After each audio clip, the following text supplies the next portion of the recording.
Portable Wine here tonight to give you a review on Raw.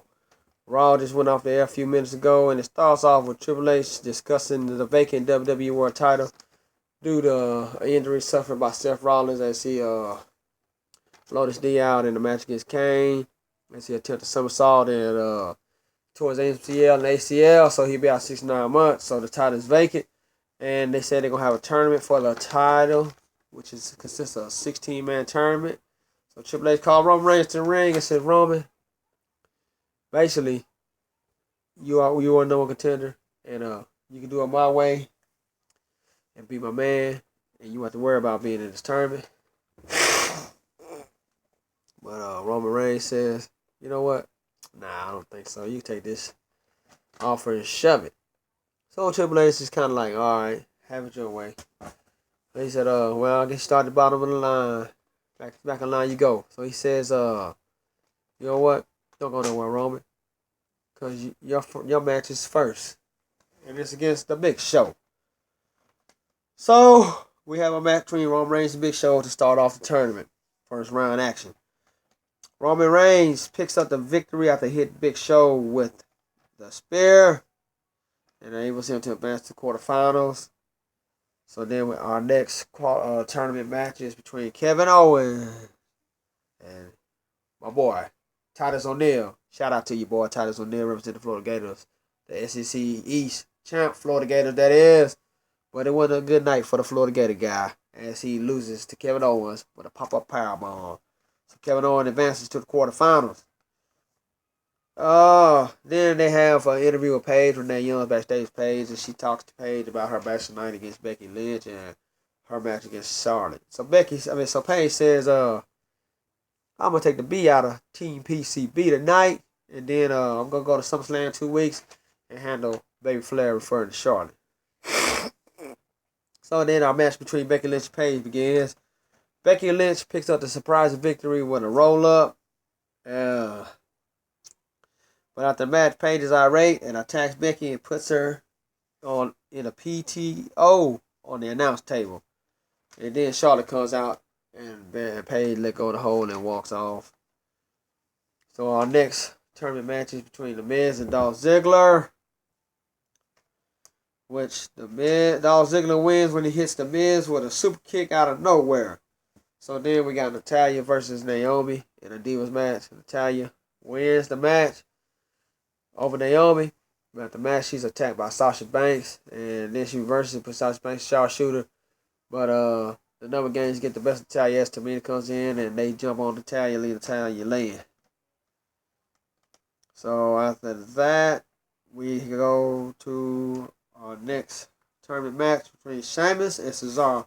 Pretty good physical match. You know, Sheamus is led to the ring with Wade Barrett, and so Cesaro advances by pinfall as Sheamus was distracted by Wayne Rousey, and Wade Barrett. They had confrontation outside the ring as Wayne slapped Barrett. Sheamus was distracted, allowing Cesaro to pick up the victory, and so Cesaro advances in the quarterfinal round and will take on Roman Reigns. In our final tournament match of the night, we had Dean Ambrose versus WWE. He's making his WWE Raw debut. Prince Pretty himself, Tyler Breeze, along with Summer Rae. Ambrose picks up the win via pinfall, and he will face Dolph Ziggler in the quarterfinals. And then the main event, we had a 6-man tag between the New Day and Neville and the Usos. The New Day wins as Neville attempts to go for the Red Arrow on Xavier Woods, but Big E comes in with the distraction, hits Neville with the trombone, and then Woods pins Neville by using the ropes for leverage to get the pinfall. So after that, we had our match between we had a supposed eulogy from Bray Wyatt for the Undertaker Kane, and Bray Wyatt says there's no passing the torch. He took it. And he is the new face of fear, and everything belongs to him, and he owns the 2 monsters known as the Undertaker and Kane. And the demons march to his command, and that the apocalypse is here.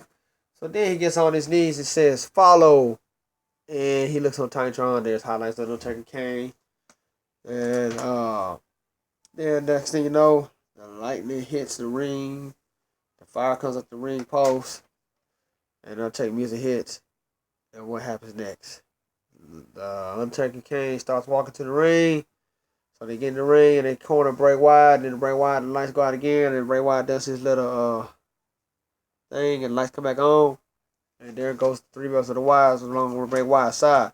So they go at it with Kane Undertaker. Undertaker Kane lays out Roman, Harper and Roman. Roman. So after that, Braun Strowman clothesline both of them. But then Undertaker can't get up, throws him out the ring. Then they try to attack Bray Wyatt again. Then they goes out of the ring.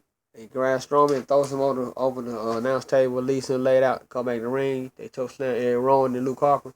And then they leave them standing with Bray Wyatt by himself. And they look at Bray Wyatt and they both grab Bray Wyatt by the throat and double choke slam Bray Wyatt, leave him laid out. So that's how they went off the air. So I look forward to seeing a match between Undertaker and Kane against the Wyatts, whether it be a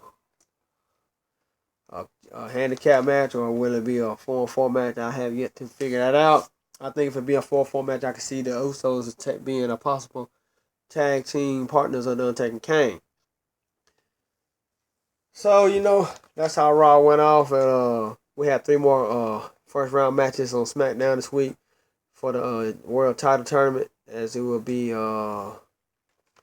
Alberto Del Rio taking on Stardust, Wade Barrett taking on Neville, and Kalisto taking on the big guy, Ryback. So I think Roman Reigns still will end up winning this tournament. I think he's the odds-on favorite. But will he win it by earning his way, or will he sell out? It's because he didn't sell out tonight, ladies and gentlemen. That's the possibility still not there. He could just be doing that to get people to, try to throw a little monkey your wrench. But, he still could do it. Because, you never know. Because in WWE, sometimes they make things unpredictable. Sometimes they make things predictable. So, I leave that as a possibility. I think Roman Reigns still could sell out any time now. And, so, that's how Raw went off the air tonight. I will be back Wednesday night with an NXT and TNA review like I do every Wednesday night. Don't forget our NXT main event. It's going to be between the tag team champions of our villains as they defend their tag team titles against Dash, Dawson, and Wilder. So, can't wait for it. And our TNA main event is going to be Bobby Lashley and Mr. Anderson. So, that's how our rest of the week begins. Like I said, Seth Rollins is going to be out 69 months, so he is no longer the champion as he had to relinquish it because he's going to be out for an extended amount of time. Wish the best for you, Seth Rollins, no matter how much people don't like him as his character. But I do respect the hard work that these professional wrestlers do, and I hate to see him get hurt and injured. I think Seth Rollins is a hell of a talent, and he will surely be missed in these few weeks and months to come. So, can't wait to see you get back. Get well, Seth Rollins. And once again, I'm your boy One. I say peace, God bless. And I'll see you Wednesday night for NXT and TNA review. Peace.